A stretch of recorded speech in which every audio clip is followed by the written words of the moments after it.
Do you happen to play any of these weapons and still think you don't fully understand how to use your sub-weapon properly?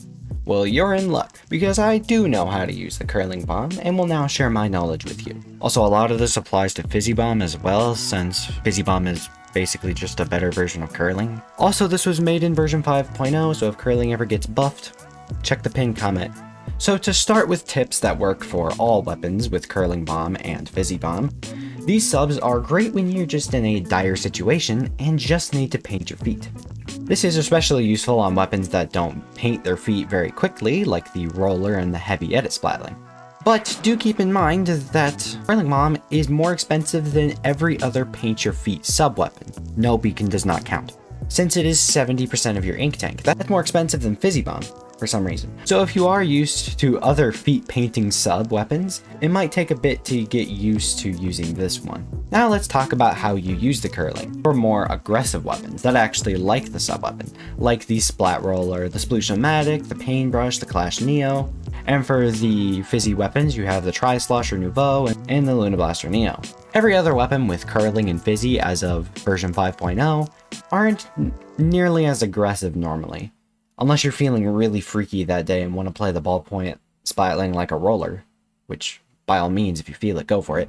Curling Bomb gives you very good mobility through unpainted territory and enemy ink, at the cost of being pretty easy to see coming and check if anyone's inside of it.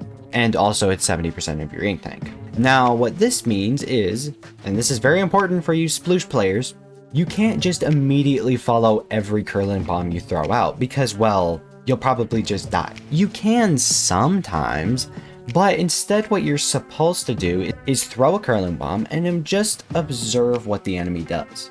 See if they check the path or not and be patient. Maybe throw another one in the same place or at a different angle, but if the enemy starts to ignore your curling bombs, that's when it's your time to go in with the curling. Now there are two main ways this can end up not working. Number one, the enemy can keep on painting over your curling bombs, and number two, the enemy can see you swimming in the path. The first problem is pretty much the problem with curling bomb, and thus is why it's not a very good sub right now. But if you try throwing curlings from different angles or from side routes, it should be a lot harder for the enemy team to keep your curlings in check. It's what I would say if this game actually had side routes. The second problem of being seen in your trail can be helped a lot by running Ninja Squid. Alright, now we need to talk about bouncing the curling bomb. You know, the actual main difference between it and fizzy bomb.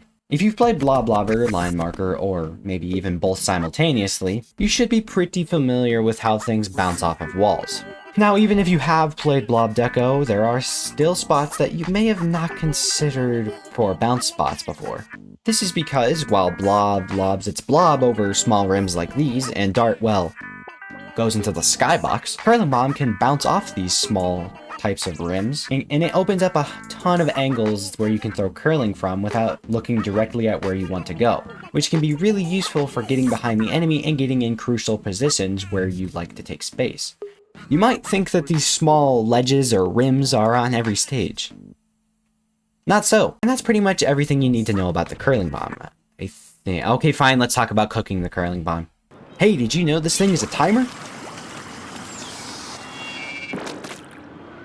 Cooking curling bombs by holding down the R button before releasing is equally useful on all the curling bomb weapons. And by that I mean not that much.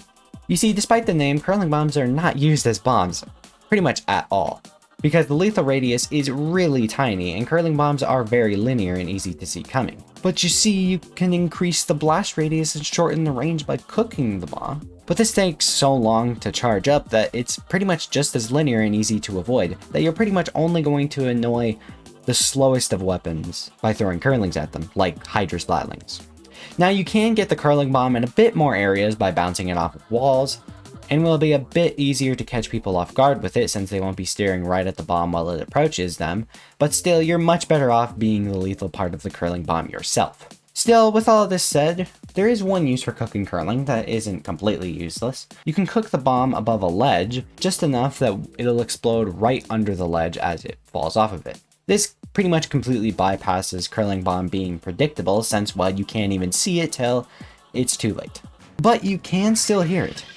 Man, this bomb stinks at being a bomb. Well, that's all for me. If you have any curling bomb tips of your own, please leave them in the comments, as even I want to learn more about this sub, because Splat Roller is just too fun. Please help me. With all that said, thank you guys so much for watching all the way to the end. My name is CATLOAFMAN, and I will see you in the next one.